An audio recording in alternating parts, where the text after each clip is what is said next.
मैत्रिणींनो, आपल्याला सर्वांना कल्पनाच आहे की आज आपण इथे सर्वजण का जमलो. तर आज आपल्या बॉटनी डिपार्टमेंट व तसेच डिफेन्स डिपार्टमेंट दोघी मिळून एकत्रितरित्या कार्यक्रम घेण्यात आला. तर हा एक आपला उपक्रम राबवण्यात आला. याच्यामध्ये आपल्याला सांगितलं गेलं की आपत्ती म्हणजे नेमकं काय. तर आपत्ती म्हणजे आपल्या सोप्या भाषेत सांगायला गेलं तर एक संकट असतं, विपत्ती असते. जर आपल्याला ऐन वेळेस आपल्या आयुष्यात एखाद्या न कळतपणे आपत्ती निर्माण झाली, संकट आलं, तर आलेल्या संकटाला तोंड कसं द्यायचं. तसे आपल्या इथं कॉलेजला आलेले जे विशेष अतिथी होते त्यांनी अतिशय चांगल्या प्रकारे आपल्याला मार्गदर्शन दिले व त्यांचा अमूल्य वेळ देखील दिला.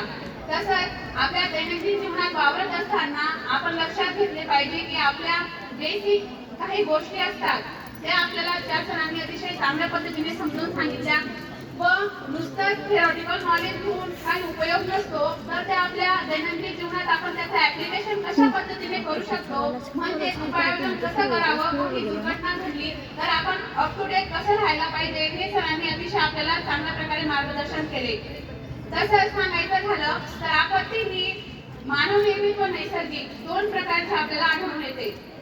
तर त्याच्यात मानवाचा हस्तक्षेप झाल्यामुळे आपली जी परिसंस्था आहे त्या परिसंस्थेला कुठे ना कुठे निगा त्यांची ढकलली जाते, कुठे ना कुठे ते धोक्यात आले. तसंच नैसर्गिक आपत्ती ही निसर्गामुळे निर्माण झालेली आपल्याला आढळून येते.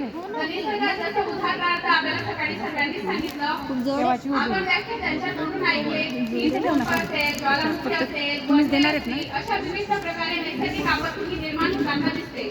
मात्र मानवाच्या हाताने न कळत काही चुका घडत असतात. उदाहरणार्थ जागतिक वाढती लोकसंख्या असेल, आपण रस्त्याने जात असताना सहज आपण बघतो की काही आपण नियमांचे उल्लंघन केल्यामुळे अपघात होत असतात. तर त्याला आपण पूर्णपणे कसं थांबवू शकतो. आपत्तीला आपण टाळू तर नाही शकत. सर्वसामान्य व्यक्ती व दिवसभर आपली जी टीम होती त्या जवानांनी त्या सरांनी अतिशय चांगले उत्तम प्रकारे मार्गदर्शन केले. त्यांच्यासाठी शेवटी जाताना एकच सांगते, जिंदगी की असली उड़ान अभी बाकी है, जिंदगी की असली उड़ान अभी बाकी है, हमारे इरादों का इम्तिहान अभी बाकी है, अभी तो नापी है मुट्ठी भर जमीन, अभी तो नापी है मुट्ठी भर जमीन, आगे सारा आसमां बाकी है, आगे सारा आसमां बाकी. Thank you so much.